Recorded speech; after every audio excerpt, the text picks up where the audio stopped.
Au Zimbabwe, la Ligue des jeunes de la ZANU-PF affirme qu'elle ne restera pas les bras croisés face à la menace de l'armée d'intervenir dans le pays. Les choses se compliquent progressivement.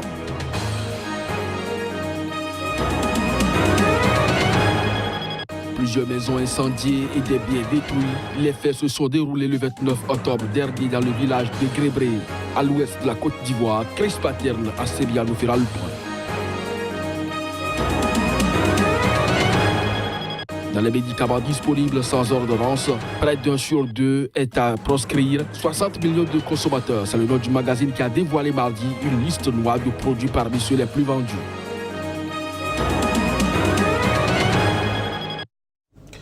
Bonjour à toutes, bonjour à tous et merci de nous préférer pour vous informer. On ouvre cette édition par le Zimbabwe où la situation se complique davantage.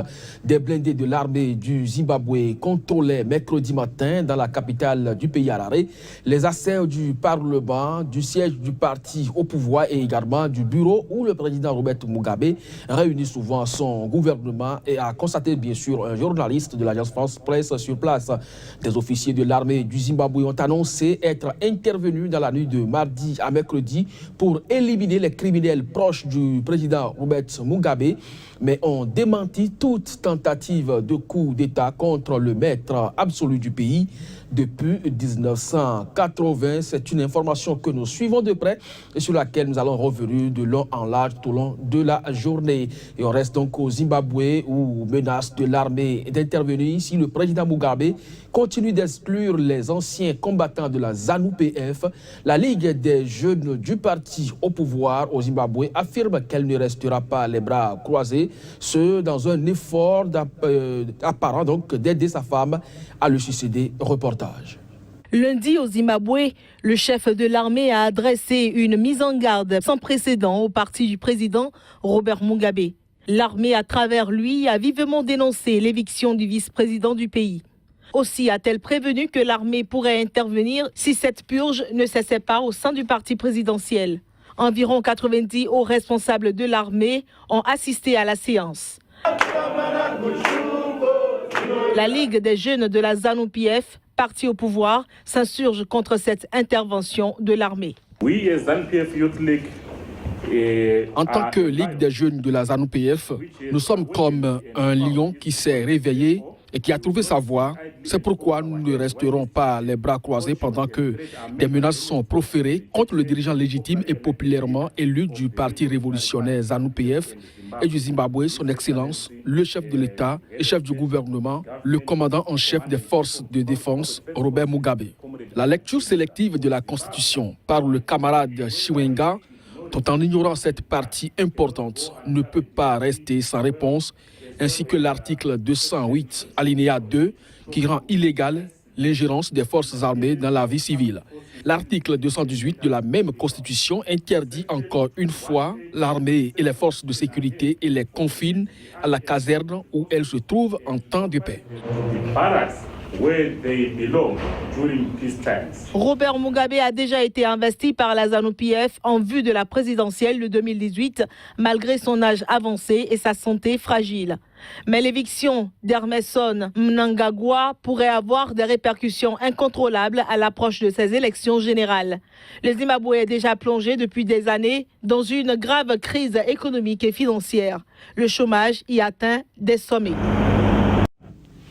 Pour une querelle autour du partage de la récolte d'un champ de cacao, un Ivoirien propriétaire du champ aurait tailladé à la machette son manœuvre burkinabé. Un incident qui avait soulevé la colère de la communauté burkinabé. Conséquence, plusieurs maisons incendiées et des biens détruits. Les faits se sont déroulés le 29 octobre dernier dans le village de Grébré, dans le département de la Gagnoa, à l'ouest de la Côte d'Ivoire. Chris Paterne, assez bien pour le compte rendu. Grébré, département de Gagnoa. Dans ce village situé à l'ouest de la Côte d'Ivoire, où vivent en parfaite harmonie, autochtones et halogènes, la population a bien du mal à comprendre ce qui s'est passé ce dimanche 29 octobre 2017. Bon, il y a eu un frère qui malheureusement a blessé un Burkinabé. C'est à cause du champ de cacao qu'il devait partager. 2 semaines après, les mêmes causes semblent provoquer les mêmes effets. Le jeune Palaissier est lobby, il vit dans ce village d'ethnie BT. J'ai pris ma forêt depuis en 2016. De 2017, il croit que ça doit être en production. Et puis, il dit que ce n'est pas en production, donc il a donné ça à d'autres personnes. Ce genre de conflit, on en rencontre presque dans toutes les grandes régions forestières de la Côte d'Ivoire. Depuis quelques semaines, dans la région de Diglo, à l'ouest, un conflit intercommunautaire oppose aux communautés Oué et des Burkinabés. Pour éviter que les gènes de cette crise se propagent dans toute la région de l'Ouest, le comité départemental des chefs traditionnels de la région de Gagnoa vient d'effectuer une mission de paix et de réconciliation dans le village de Grébré, qui a été aussi théâtre d'affrontements entre autochtones BT et allogènes burkinabés. Quand on regarde par le monde, les plus grands conflits ont été des conflits fonciers, des conflits d'occupation de la terre. Mais le Burkinabé ou l'étranger qui arrive, il ne se jette pas dans la brousse pour prendre la forêt. C'est un autochtone qui lui vend la forêt. À cela s'ajoutent d'autres facteurs évoqués par le délégué consulaire de Burkina Faso, dépêché sur les lieux. Ce qui crée ces problèmes-là et qui les envenime, c'est l'analphabétisme. Parce que si tu es analphabète, tu ne fais pas l'effort de savoir ce que la loi dit.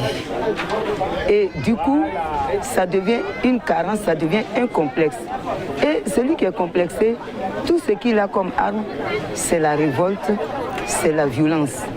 Malgré la médiation de la chefferie traditionnelle, pour certains villageois, les foyers de tension demeurent. Pour d'autres, il suffit pour peu pour rallumer les braises, car la forêt ici suscite beaucoup de convoitises. Mais au nom des intérêts qui unissent la Côte d'Ivoire et le Burkina Faso, à Grébré, BT et Burkinabé doivent parvenir à fumer le calumet de la paix. On reste en Côte d'Ivoire où, exclus du système éducatif pour la plupart d'entre eux, beaucoup d'enfants vivant dans l'extrême pauvreté parfois ont recours à la violence pour faire face au quotidien.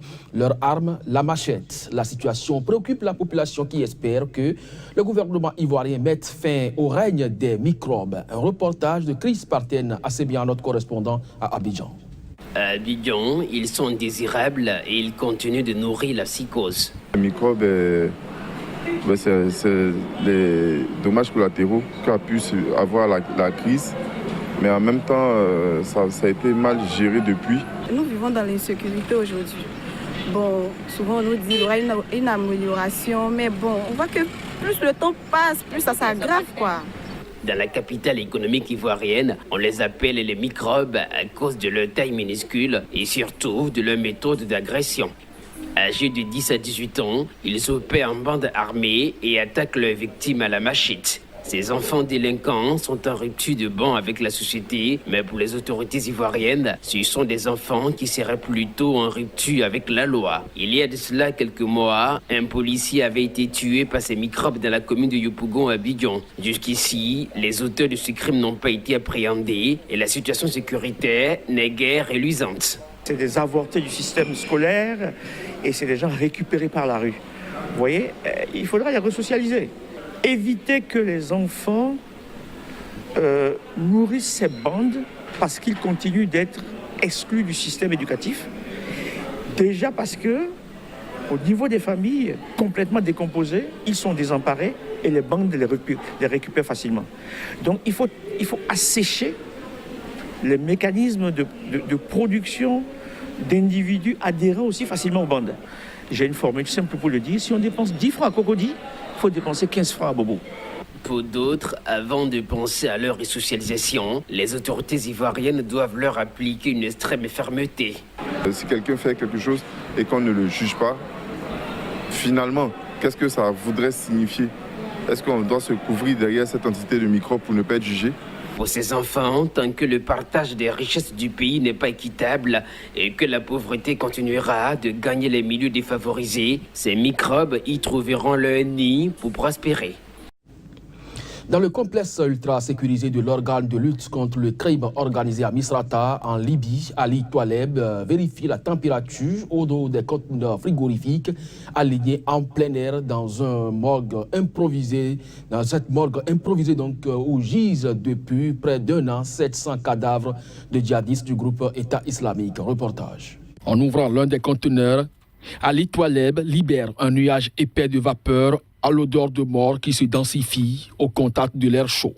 À l'intérieur, des sacs mortuaires blancs maculés de sang et de boue sont rangés sur des étagères métalliques entourées d'une volute blanche nauséabonde. Dans le complexe ultra sécurisé de l'organe de lutte contre le crime organisé à Misrata en Libye, Ali Toualeb vérifie la température au dos des conteneurs frigorifiques alignés en plein air. Dans cette morgue improvisée gisent, depuis près d'1 an, 700 cadavres de djihadistes du groupe État islamique. Ces djihadistes ont été tués à Sirte, à 450 km à l'est de Tripoli, ancien fief de l'organisation État islamique, qui avait perdu en décembre 2016 à l'issue de combats meurtriers et d'une intervention aérienne des États-Unis. Aux corps récupérés à Sirte se sont ajoutés en janvier ceux des djihadistes tués quelques semaines plus tard par un raid américain au sud de la ville. Selon lui, et d'après les documents d'identité trouvés sur les corps, la plupart des cadavres appartenaient à des djihadistes tunisiens, égyptiens, soudanais et même libyens que personne n'a réclamé. Il se pose pour le moment un problème de l'environnement dans la zone. Déjà, sur les 7 conteneurs frigorifiques se trouvant à Misrata, 3 étaient en panne. Nous avons dû repartir de nouveau les corps dans les frigos qui fonctionnent, a martelé le gardien qui ne sait pour le moment quel est le sort réservé à ces corps perdus de Misrata. 60 millions de consommateurs. Un magazine a dévoilé mardi une liste noire de produits parmi ceux les plus vendus dans les médicaments disponibles sans ordonnance. Près d'1 sur 2 est à proscrire. Reportage. Rhume, toux, mal de gorge, grippe et troubles intestinaux. Voilà quelques-uns des mots fréquents pour la guérison desquels nombre de consommateurs pratiquent de l'automédication.